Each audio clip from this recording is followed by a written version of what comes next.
Hello there. Okay, calling Chris Anderson. You're Another note somewhere. You're in a Radisson hotel room. I think it's what my mind is That's the telling me. vibe. That's the vibe. Yeah. Yeah. I'm Where in are you? Radisson. I'm in Radisson and Wrocław, Poland. Wow, Yeah. fantastic. And you are? I'm in the same old pop stand here in Chicago.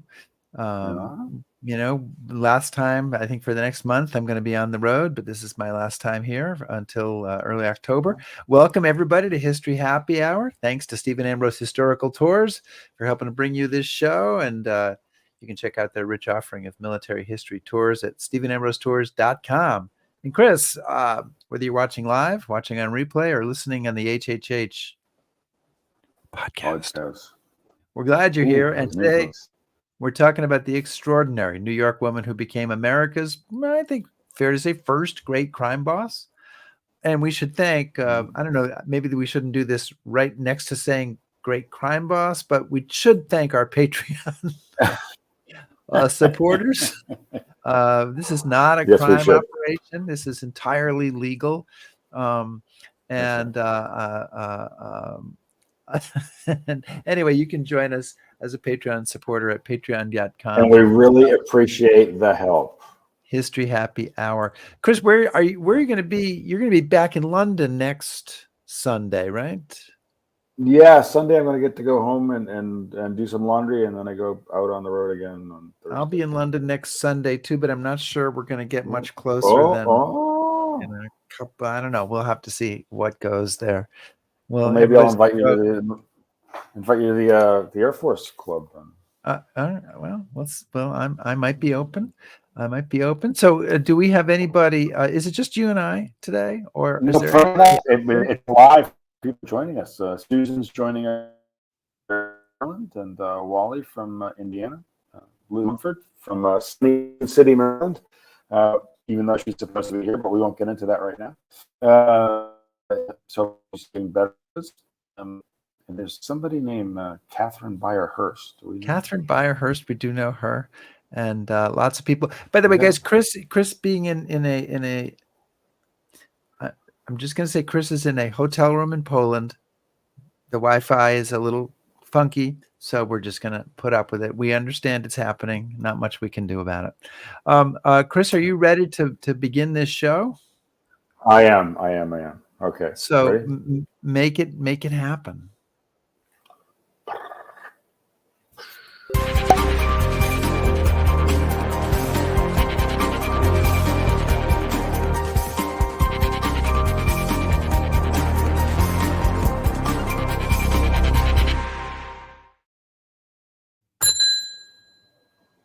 The bar is open.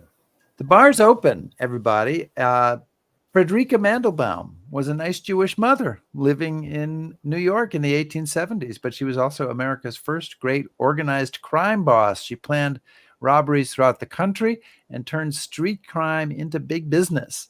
HHH alum Margalit Fox has written a new book about her, The Talented Mrs. Mandlebaum, The Rise and Fall of an American Organized Crime Boss. Margalit has written many books. She has been a journalist. She's done all sorts of stuff, but she's been on the show before, so you know who she is. Margot, welcome. Thank you so much. Welcome back to History Happy Hour. It's great to be back. I neglected before I introduced you to ask Chris if he had a cocktail, so I have to do it now. I'm sorry. I'm contractually obligated to. Yeah. Chris. It's not water this time. There's actually fruit floating in it, so it's a gin and tonic. Okay. Fair enough. I'm drinking beer. You know, it's not a good German beer. It's a nice American IPA. But, and I have my coffee. Excellent. Well done. So somebody's going to be sober on this call. Somebody can drive home, right? Yeah. Ish. Thank you. So, Margalit, I think it's a fair question simply to say, how the heck did you dig this one up? Okay. Where did this come from? Same way I dig up all my books, which is pulling down long out of print volumes from my personal library at home. So when my last book, The Confidence Men, was in production, I was casting around for what to do next. And I think what will intrigue your viewers is that I came to this absolutely true story of Frederika Mandlebaum through a spurious story. So it's a good cautionary tale for the historian or journalist. What happened was this. The volume I pulled down when I was casting about for what to do was a very large reference book that was an encyclopedia of crime and criminals. And for reasons that will become obvious, I'm not going to name the book or the compiler because it turned out there were problems with at least one of the entries. The book fell as if by divine providence, it fell open to an entry headed Grand Street School. Now, Grand Street is a street on the Lower East Side of Manhattan, still there, and the entry was tantalizing. It maintained that in the mid-19th century, there was a brick and mortar educational academy down on Grand Street in which young American Oliver Twists, aspiring robbers, pickpockets, jewel thieves, could actually go to school and learn these gentle arts of their trade. The school was said to have been run by a woman named Frederika Mandlebaum, who was an immigrant from German lands, Jewish mother, who supposedly ran the school and ran a whole criminal organization. Now, this is a classic case of something sounding too good to be true that is, in fact, too good to be true. A minute or less of online research told me that the Grand Street School was an urban legend that had arisen in the mid-19th century. I was eventually able to trace where and how, and persists, regrettably, to this day. So that was a washout. However, the principal of the school, Mrs. Frederika Mandlebaum, was very real. And while she may not have run a brick and mortar educational academy, she was indeed the first major organized crime boss in America. And that was more than enough for me to start work on a new book. Yeah. So why don't we start though? Kind of some background. How did a nice Jewish girl wind up in New York? And so a little bit of her backstory and what kind of environment is she coming into? Right. In other words, what's a nice girl like you doing in a place like this? Something like that. Yeah. Yeah. Because I don't know. Frederika Mandlebaum was born in Kassel in what is now central Germany in the 1820s, and she was from a family of threadbare Jewish peddlers. Jewish life in the old country was anything but easy. Jews were subject to restrictions on the trades they could ply, on the areas in which they could live, which by extension restricted whom they could marry. They were sometimes subjected to violence. And in 1850, her husband Wolf, who was also a peddler, and their infant daughter joined thousands of other immigrants on the passage to America in search of a better life. She made the crossing in steerage under sail, 6 weeks in darkness below deck, cramped, filthy, disease-ridden, malodorous, and she and her husband and their infant daughter fetched up on the Lower East Side in an immigrant diaspora known as Klein Deutschland, Little Germany.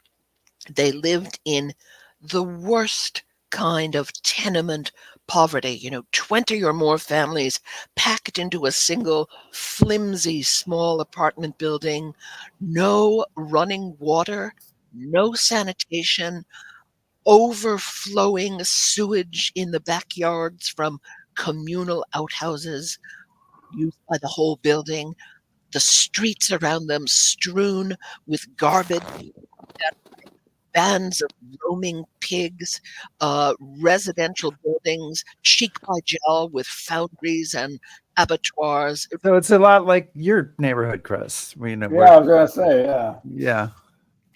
And the Mandelbaums live like that in the filthy, disease-ridden, unhygienic conditions where things like cholera, typhoid, you name it, swept through the buildings like urban brush fires. Their infant daughter died.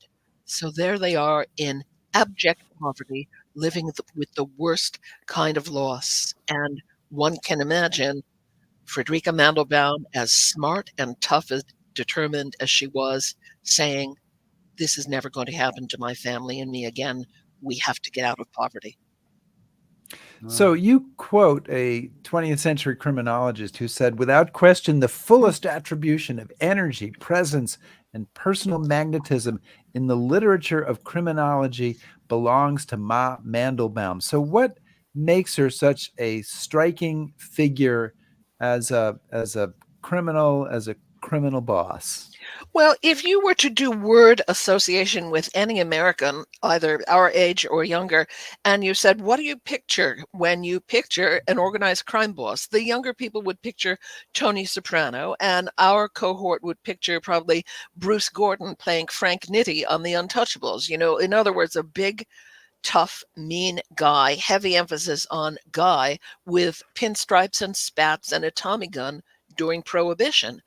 Mrs. Mandelbaum was none of those things. She went on to have 4 more children. She was, by all accounts, a loving, doting mother of 4.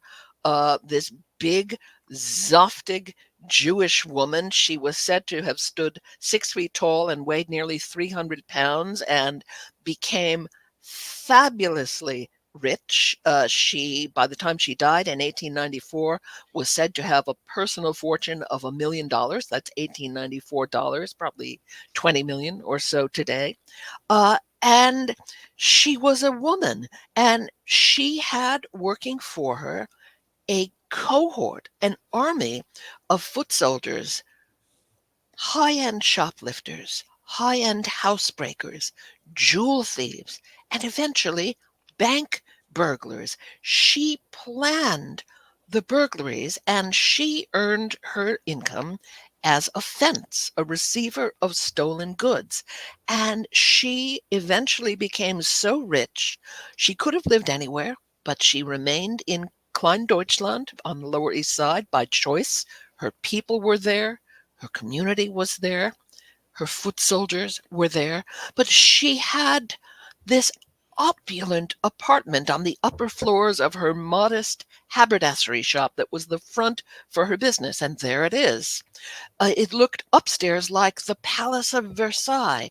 And she would have these huge, lavish black tie dinner parties. And there she is on the far right with the fan, where down one side of the table in evening dress would be the foremost criminals in America. Down the other side would be some of the foremost men in legitimate commerce, Wall Street types, mercantile types, and of course, major figures in the Tammany Hall machine, all laughing, whining, and dining happily. And because of the tender care that she lavished on her crooks and on her own children, both criminals and the press would call her Ma, Mother, or Marm Mandelbaum. Now, when has a crime boss ever looked like that? So I want to get more into kind of how she built her empire, but you just, again, to kind of start, you say that America is in the 1850s is undergoing a transformation, and that Marm is able to get her start as a result of this, and it gives her some room to operate in. So maybe you could describe a little bit what's going on with America and how is Marm taking advantage of this, or what is the opportunity that she's finding in this? In their first years in the New World, to the early 1850s, both Frederika and her husband Wolf worked as street peddlers. She, we know, sold lace door to door. It's very clear, as one historian says, that street peddling, is the bottom level of business activity. And Frederika would have learned from experience right away that if she wanted to pull her family out of poverty, peddling wasn't going to get it done. Her genius was that she was able to look around and see what the market would bear based on what was happening in the culture. What was happening in the culture in the mid 19th century, thanks to urbanization, industrialization and the growth of professional work was you had a new middle class emerging. And at the same time, you had all sorts of mass produced high end consumer goods flooding the market. And thanks to ubiquitous ads in newspapers, magazines, the domestic advice books aimed at middle class women, a craving was set up. You had fanning of the flames of middle class desire. Well, Frederika knew that middle class women, particularly, were under great pressure to keep up with the Joneses by glutting their parlors with every kind of fine furniture and lamps and doilies and knickknacks and bric-a-brac and rugs, every kind of tchotchke. Now, even a middle class family couldn't afford all those things. Not anyway at full price. And what these middle class people were discovering was you could circumvent that problem with clandestine visits to your friendly neighborhood fence. We know that by the end of the 1850s, Mrs. Mandlebaum had done an apprenticeship with two older Jewish men who were master fences, and she eventually amassed enough capital to strike out on her own as a solo entrepreneur.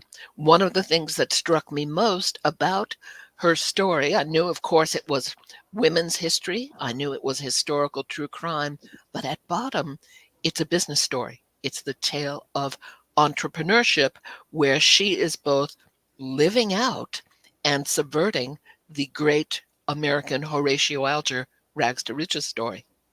So this is taking place in the Gilded Age, the age of robber barons, industrialists whose business practices were often considered ruthless or unethical.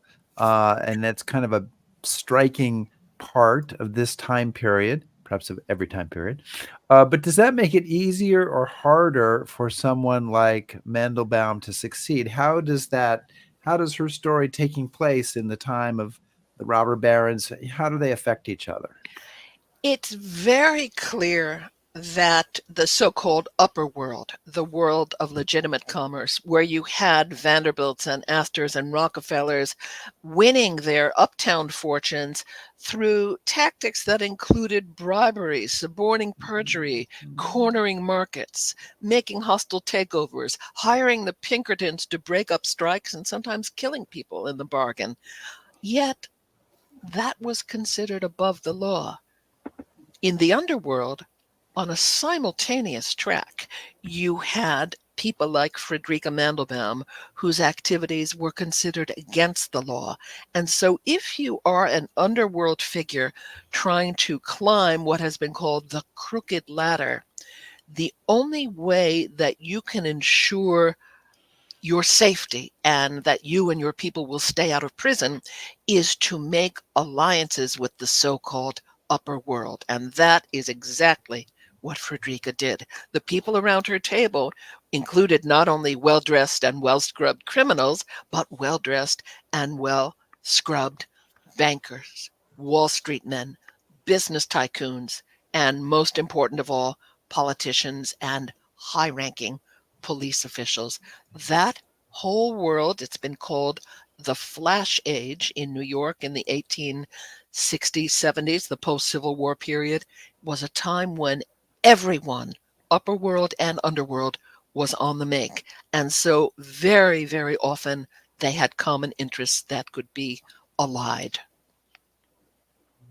So you there's some great use of language and references to now kind of long dead slang in the book that really sets the scene. And one of the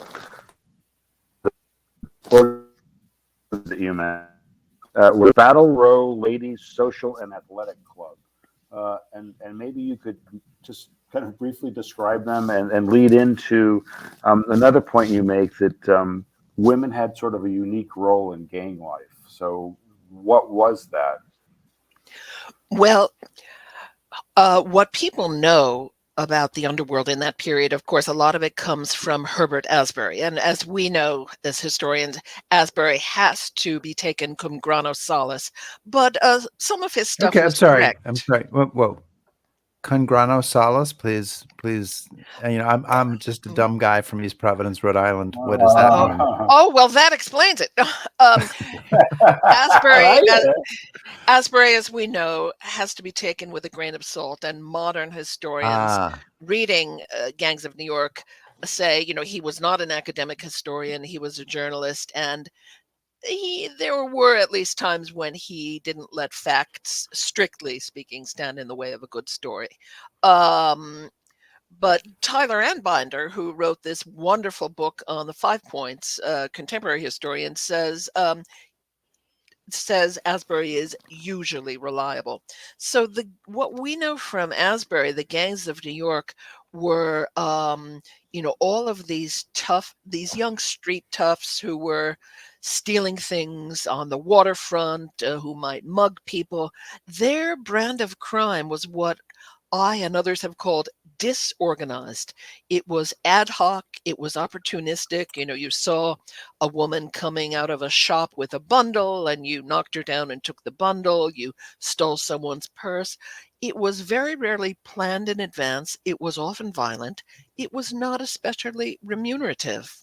And so there were also comparable gang organizations of women with wonderful names like the Battle Row Ladies Social and Athletic Club that was helmed by a woman named Battle Annie, who was considered the champion brick hurler of the West Side.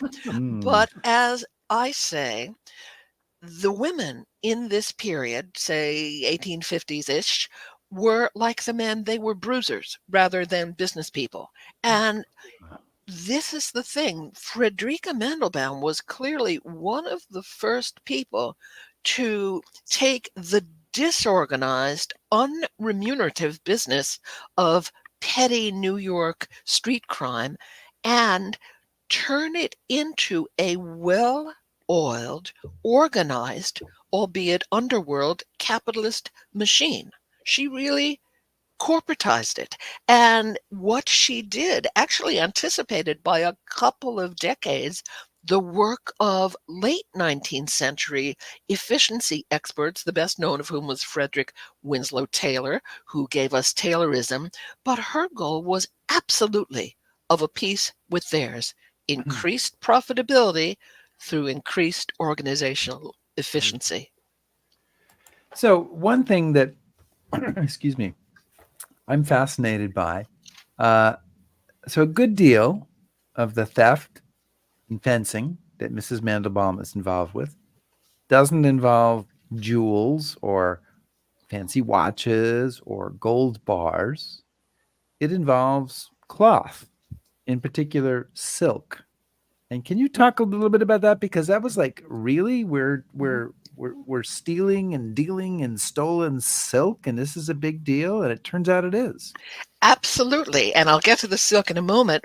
One of the things that totally persuaded me that Frederika Mandlebaum was a brilliant businesswoman, although, of course, she'd never been to university, much less business school, but she had a genius for putting her finger to the wind and seeing what was going on in the prevailing economic climate and how she, from her underworld position, could capitalize on it.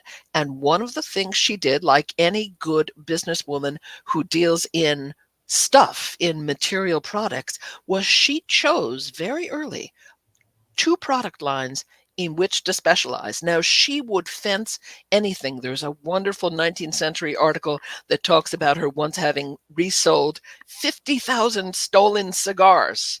What do you do with 50,000 cigars? But the products in which she specialized and which she enjoined her foot soldiers to steal the most were 2 things: diamonds and silk.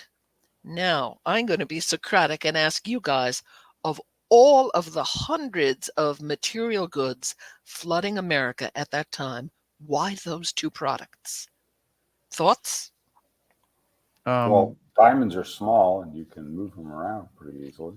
easy to dispose of somehow or You're in the create? right area. It's Okay. because both of those, diamonds and silk, have enormous value relative to weight.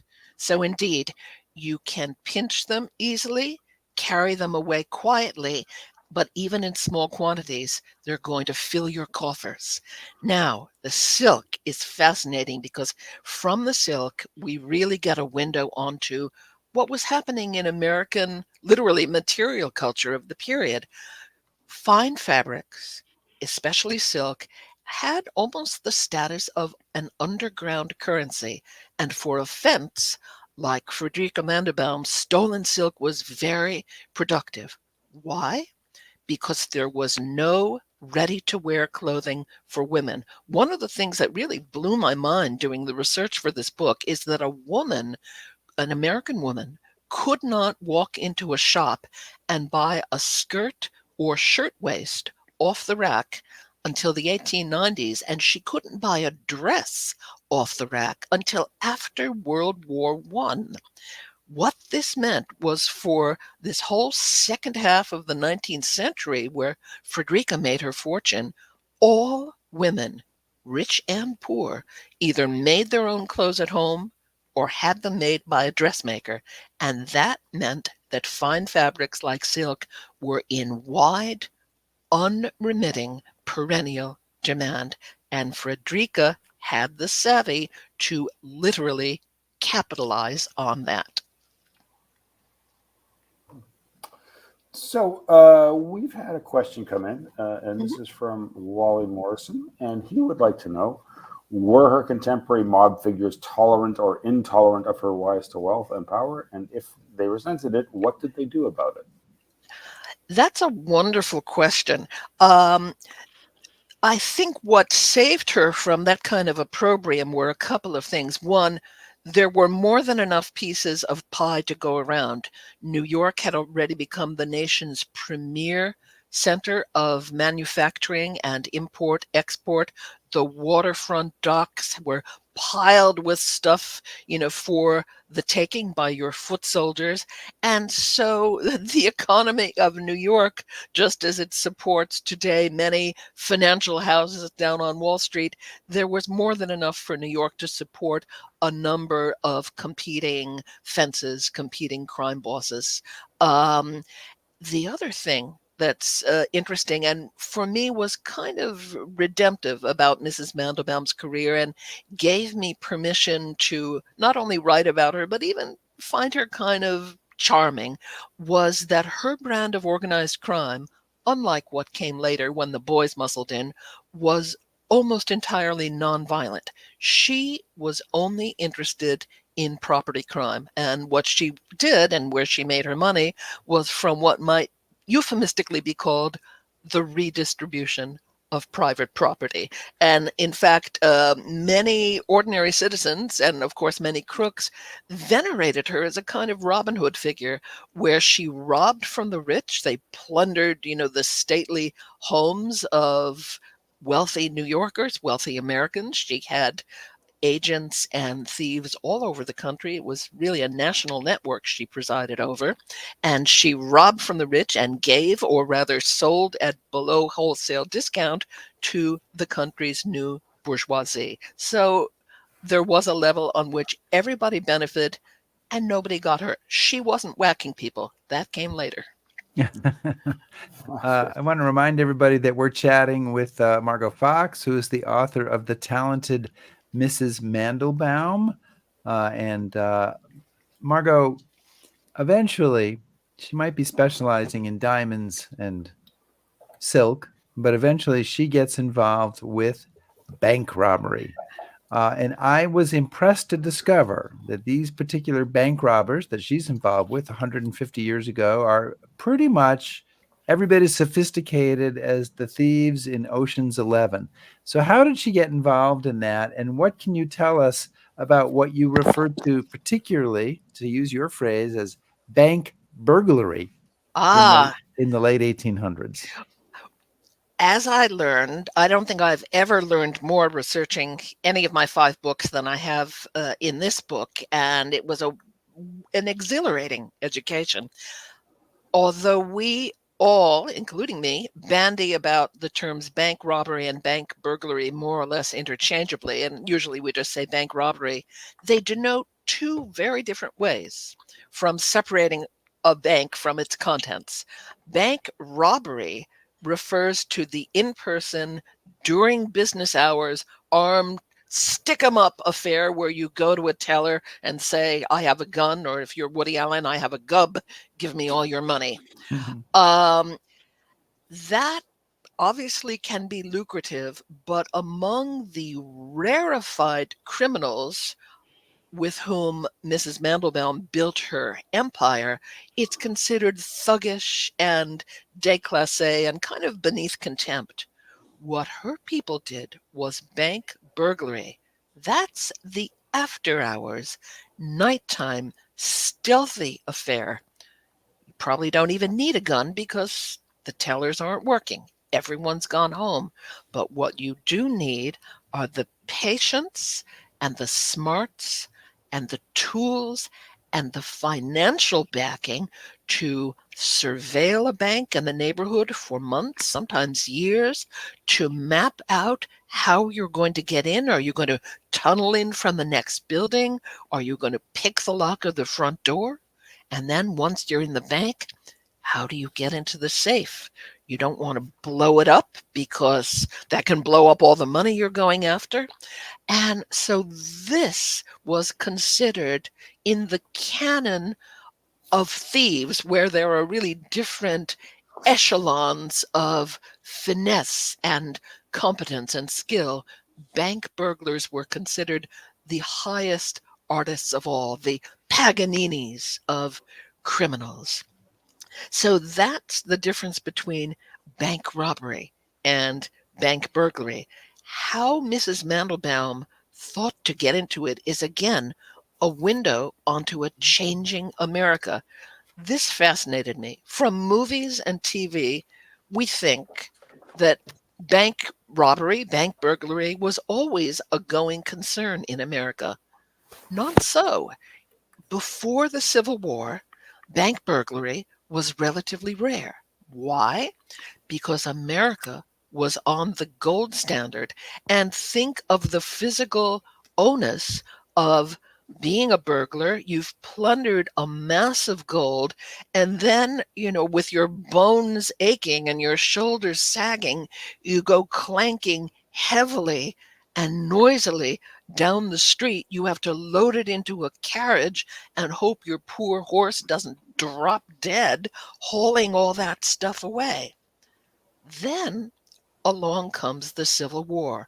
Until then, even organized criminals had pretty much given banks a wide berth. It wasn't good value for money. The stuff was too heavy. Then comes the Civil War, and with it the Union's urgent need to raise money to wage it. And so suddenly Lincoln authorizes a flood of paper money, fiat money, backed not by gold or silver, but simply by the government's word. Suddenly the country is flooded with millions and millions, and this is millions and millions of 1860s dollars, in greenbacks, paper bills. Now remember Mrs. Mandlebaum's rule of product specialization: great value relative to weight. Well, by its very nature, paper money has just that. And the underworld did a happy dance. They knew immediately that from all this money, there was money to be made. And it was only then that bank burglary really began to come into its own. Well, one of the things that struck me is, as she's becoming so powerful, is just how well known she is. Not only, in New York or basically all of the United States, but internationally. So could you talk a bit about how that occurs? Is she kind of promoting herself, or how? I would think that being an international celebrity would be somewhat detrimental to running a covert criminal operation. That's right. And I should not in this case. I should add that the one big obstacle I faced as a journalist wanting to write her story was Frederika Mandlebaum left no personal papers, that anyone has ever found. And historians have written dissertations on her, so people have looked besides me. And it's very clear to me, she was nobody's fool, and she knew in her line of work it would have been suicide to commit anything to paper. But what she did leave was this extraordinary evidentiary trail in the form of hundreds and hundreds and hundreds of period newspaper articles and wonderful things in all sorts of archives. We actually found, in this age when lots of important people are getting indicted, we found her indictment from 1894, when her reign as a crime boss came to an end and the law started to close in. But in her day, from her rise in the late 1850s, for 25 years until her downfall in 1884, she was literally world famous. Her death in 1894, for instance, was covered as far away as London.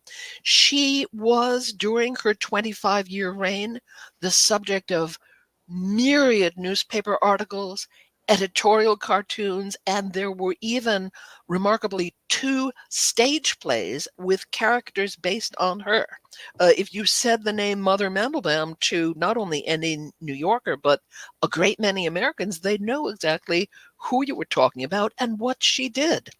And because she was coming to prominence in this age when New York was a wide open town and America more generally was a place where everyone was on the make in the underworld and the upper world, she was able to ply her trade with pretty much complete impunity. And for 25 years, she did not spend as much as a day in jail. Yeah, so that is a pretty amazing thing. And I think that, I was going to say she's famous by the 1870s, but, for a decade or so, she's just completely avoiding any jail. So has she bribed every policeman in New York, or is she, what's her secret? How is she avoiding that? I mean, because even if you say, well, the police are corrupt, would think that if you're being publicized as being this incredible criminal, that they're going to go, oh, well, we better do something. We better try to stem this. Very occasionally, the police would be under public pressure to make an arrest, and her shop would be raided. And either she would never even be indicted. She'd just be released right away. Now, remember, a lot of the people around her groaning table, eating off of her fine china, sitting under her crystal chandeliers, drinking wine from her extensive cellars, being waited on by her big staff of servants. A lot of those people were Tammany Hall pals, including judges. A lot of those people were very senior officials of the New York Police Department. And in those years, and my book explains more fully why she was literally able to spend not so much as a day in jail for 25 years, from 1859, when her career began, to 1884, when things started to fall apart and the law finally closed in on her. And it is because of the palms she greased, the connections she made. Remember, being a policeman didn't pay very well then. So let's say there was ample room for bribery. Policemen's wives, like all other women of the period, had to sew their own clothes. They too needed silk at discount prices. So her shop was patronized by all sorts of people, including those who, let's say, were in a great position to help her and keep her safe. And Chris, can I do a follow-up question here? Just once. Because only time forever and ever. I'll never ask again. You use a phrase, and I didn't know if this was something that you made up or something that comes to you through the archives that you've researched, the Bureau for Prevention of Conviction. Mm-hmm. Tell us about that. That wonderful phrase was said, acidly, astringently, by a not corrupt policeman, a man with the wonderful name of George Washington Walling, who was the chief of New York police during much of Frederika's rise. And he, in looking around, I suspect he was not invited to her fancy parties, but he knew well the kind of figures who were around her dinner table, who included the Tammany Pauls, the high-ranking police, people, in other words, in great position to help her to see that if she, on those rare times when she was raided or arrested, that the case just never came to trial. And he called that coterie of so-called upper world figures, the city hall politicians, Mrs. Mandelbaum's Bureau for the Prevention of Conviction. And for 25 years, that bureau did its job for her. I think one of the other things that I was intrigued by, obviously a lot of the caricatures of her, I would say, border on the anti-Semitic, and I thought it was interesting that in one of the indictments that you have in the book, they list her and some of her children who have been born in America, and it says, Mrs. Mandelbaum, Jewess or German Jewess, and her children as German Jews, and they're Americans. So maybe you could comment a little bit about that aspect of the story, and kind of people's perceptions of her and how that plays into it. Yeah, the sort of casual, knee-jerk, thoughtless anti-Semitism that was rife in 19th century discourse and unfortunately has not gone away, was very much present in coverage of Frederika Mandelbaum and her family. And indeed, some of the caricatures in magazines show her with the classic hooked nose and the sort of heavy brows and dark scowling features. In 1884, when she was finally arrested and indicted, in coverage of some of the pretrial court appearances that she made, New York papers, including the New York Times, my own paper, would say she is a German Jewess with coarse, heavy, mannish features. And so not only the anti-Semitism, but the misogyny and the xenophobia that had precluded for her and so many immigrants like her any ability to advance in legitimate business, in legitimate society, in the upper world, and which forced many of them to climb this crooked ladder. Those forces were alive and well, and they disenfranchised Frederika and people like her from the beginning. And when her career started to falter because American society had changed by the 1880s, the coverage of her downfall, there was really no holds barred in that kind of language and those kind of caricatures. And needless to say, for me, as a 21st century American Jewish woman, it's very painful to read that stuff, but it has to be noted. Yeah, well, I was struck by, one of the plays you mentioned in the book, one of the stage productions about her life, she's in the audience and she comes down and kind of reams out the actors saying, "Do you really think I look like this?" There's a wonderful scene. I'm very proud of this. There was a kind of blind quote from a criminal who came a little after her, sort of late 19th century, saying there was once this stage play and Mrs. Mandelbaum got all dressed up and went to see it. The play was not named, but I found it. It was a French play originally called Les Deux Orphelines, the Two Orphans, that appeared in New York in English translation in the 1870s. And by the way, it was filmed as a silent that you can still see by D.W. Griffith, called Orphans, wow. Orphans of the Storm, starring Lillian and Dorothy Gish as the orphans. And it is this play that Mrs. Mandelbaum, in her lavish silk gowns and her expensive diamonds, sat in a box and went to sea. And we know this because there's actually a newspaper account of her in her private box.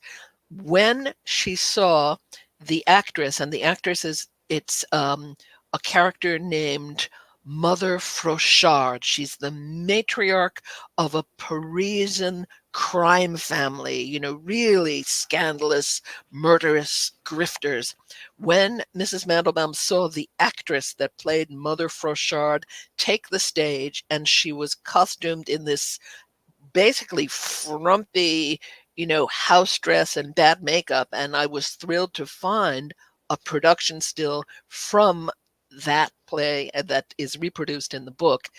Mrs. Mandelbaum was so incensed that she was portrayed in this frowsy way that at intermission she summoned the manager of the theater and gave him a good tongue lashing.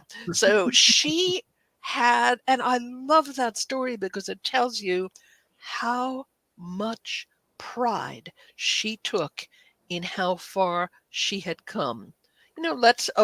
She was a career criminal. She ordered a cadre of dozens of foot soldiers to commit crimes for her benefit. We cannot lose sight of that. So kids, stay in school. Don't do like she did. But here was this woman who came in steerage, lived in the worst kind of poverty, lost her first child to the disease-ridden tenement conditions. And boy, did she pull herself up by her bootstraps and became, a multimillionaire with a chest full of jewels and a closet full of silks. And whatever we think about how she got there, it is a pretty remarkable journey. Margot, she's married and has children. So is her husband and children, are they involved in her criminal enterprises? Her husband, Wolf, this same police captain, George Washington Walling, whose memoir has many wonderful passages about his dealings with Frederika Mandlebaum. And it's clear he has a kind of grudging admiration for her and how clever she was and how successful. He says, and it's such a wonderful quote, it's burned into my memory. He said, "The woman took the lead in these nefarious transactions. She was a thorough businesswoman. Her husband was a non-entity." So it's pretty clear that the don't ask, don't tell relationship that you have to have when you are a receiver of stolen goods. Oh, you've bought me some lovely diamonds. Don't tell me where you got them. It's pretty clear that that relationship extended to her marriage. Wolf continued his work as a peddler. He seemed to be largely, if not entirely, uninvolved in her growing fencing business and her growing renown as an underworld captain of crime.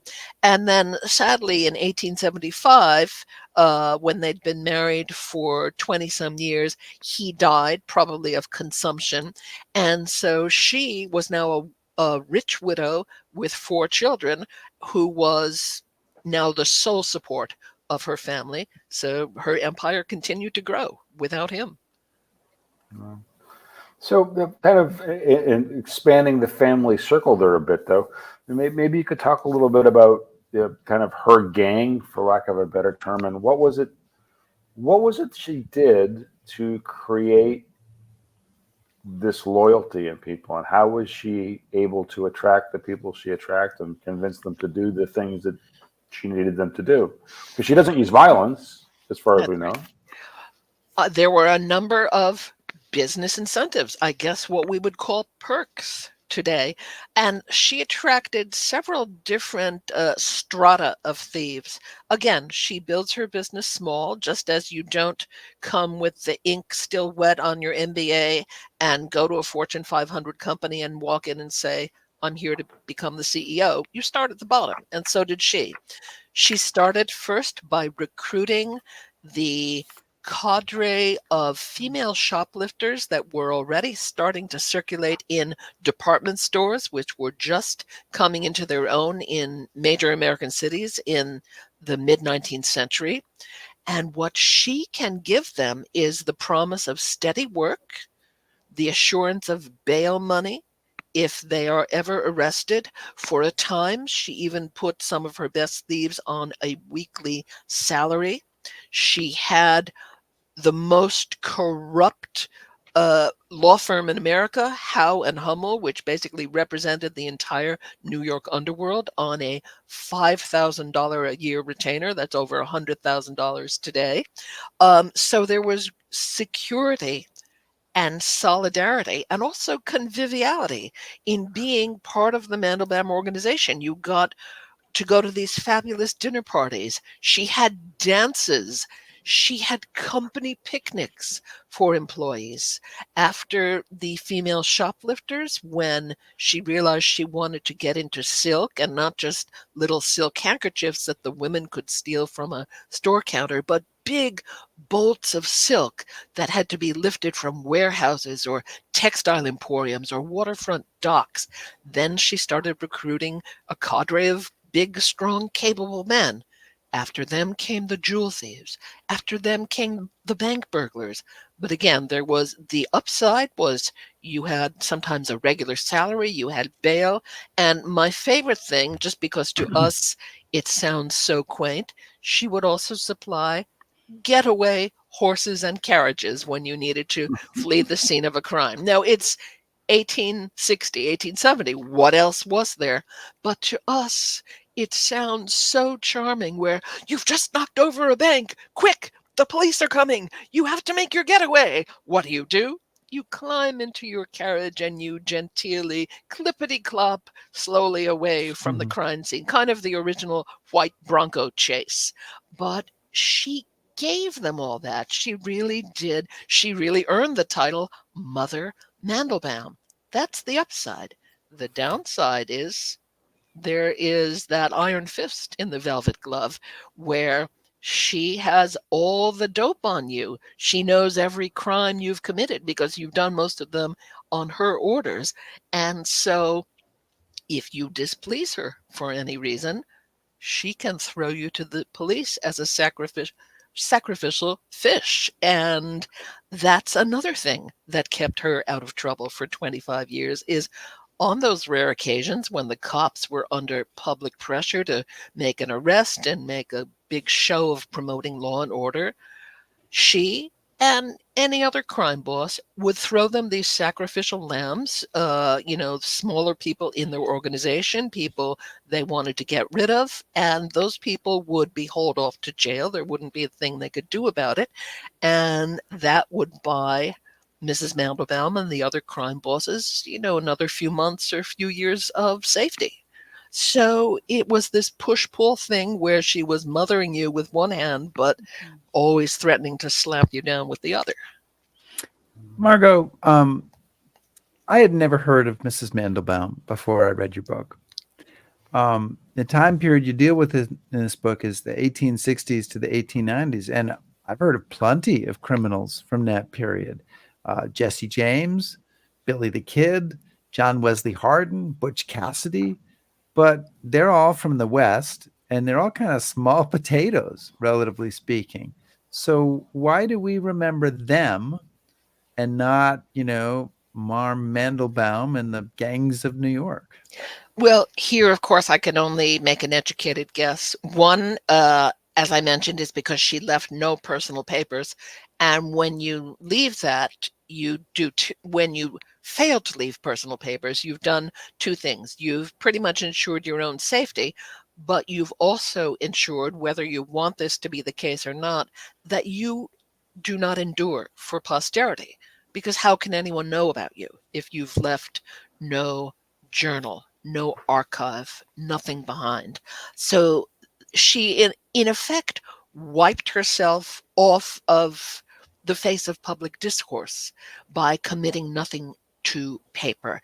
And the other thing is, it's a classic case of women's history. We see this time and time and time again, because much of our received history of 19th century figures was written by men, either in the 19th century or the early to mid 20th century.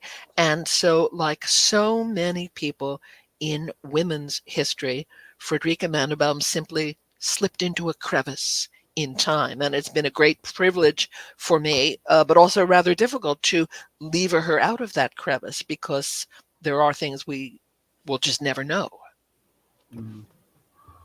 So, Rick, do we have time for one more? Or we? Yeah, we got time for one more. Yeah, well, I just,